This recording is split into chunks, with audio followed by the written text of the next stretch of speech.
Hello बच्चों, let's read this question. The question says choose incorrect statement among the following.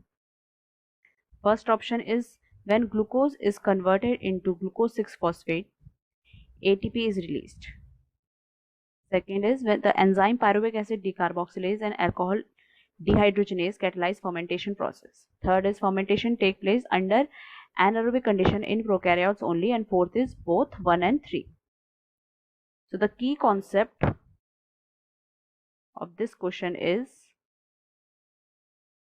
aerobic and anaerobic reaction. Aerobic reaction में क्या होता है, हमारा पूरा का पूरा जो ग्लूकोज होता है उसका कंप्लीट ऑक्सीडेशन हो जाता है,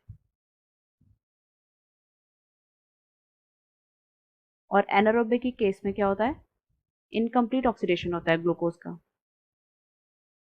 ऐसा क्यों होता है, क्योंकि एरोबिक के केस में आपकी ग्लाइकोलाइसिस चल रहा होता है, क्रैब्स साइकिल चल रहा होता है, ऑक्सीडेटिव फॉस्फोराइलेशन चल रहा होता है, इलेक्ट्रॉन ट्रांसपोर्ट चेंज चल रहा होता है.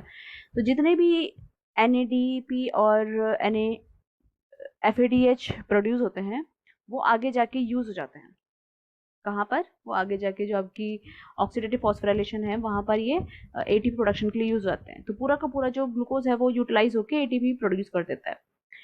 एनारोबिक में ये सारी साइकिल्स चलती नहीं है, सिर्फ ग्लाइकोलाइसिस के अलावा ना क्रैब्स साइकिल चलती है, ऑक्सीडेटिव फॉस्फोराइलेशन कुछ नहीं होती है. तो यहाँ पर जो ये ATP प्रोडक्शन होती है ये सिर्फ किस पे डिपेंड करता है, ग्लाइकोलाइसिस पे ही डिपेंड करता है अपने ATP प्रोडक्शन के लिए. तो अगर हम ऑप्शन पे आए, ऑप्शन में हमने क्या पूछा गया है, सबसे पहला क्या है, when glucose is converted into glucose 6-phosphate ATP is released. Glycolysis के केस में, जैसे ग्लाइकोलाइसिस के केस में क्या होता है, जो सबसे पहला स्टेप होता है उसमें जो ग्लूकोज होता है वो कन्वर्ट हो जाता है ग्लूकोज 6-phosphate में. तो यहाँ पर जो ATP होता है वो हाइड्रोलाइज होके ADP और इनोलिक फॉस्फेट रिलीज करता है, और ये जो फॉस्फेट होता है ये ग्लूकोज को दे देता है. तो तभी तो ये ग्लूकोज 6-phosphate बना, 6 पोजीशन में फॉस्फेट ऐड हो गया. तो यहाँ पर ATP रिलीज नहीं हो रहा है, यहाँ पर ATP यूज हो रहा है, ATP का हाइड्रोलाइज हो रहा है. तो ये जो ऑप्शन है ये इनकरेक्ट है. फिर आता है कि enzyme pyruvic acid decarboxylase and alcohol dehydrogenase catalyse fermentation process. ये बिल्कुल सही बात है, ये दोनों एंजाइम जो होते हैं फर्मेंटेशन में इन्वॉल्व रहते हैं. फिर थर्ड ऑप्शन आता है कि fermentation take place under anaerobic condition in prokaryotes only. ये देखो यहाँ पर जो ये फर्मेंटेशन होता है, फर्मेंटेशन आपका यीस्ट में भी होता है, बैक्टीरिया में भी होता है, प्रोकैरियोट्स में भी होता है मतलब.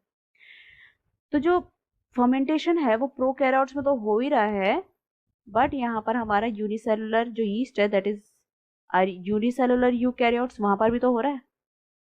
तो यहाँ पर अगर बोला गया है कि सिर्फ प्रोकैरियोट्स में हो रहा है, ये बिल्कुल गलत बात है. तो हमारा फर्स्ट A और C जो है दैट इज इनकरेक्ट ऑप्शन. तो हमारा क्वेश्चन में करेक्ट आंसर है option D, that is both 1 and 3 they are incorrect. So I hope you understood it well. All the best.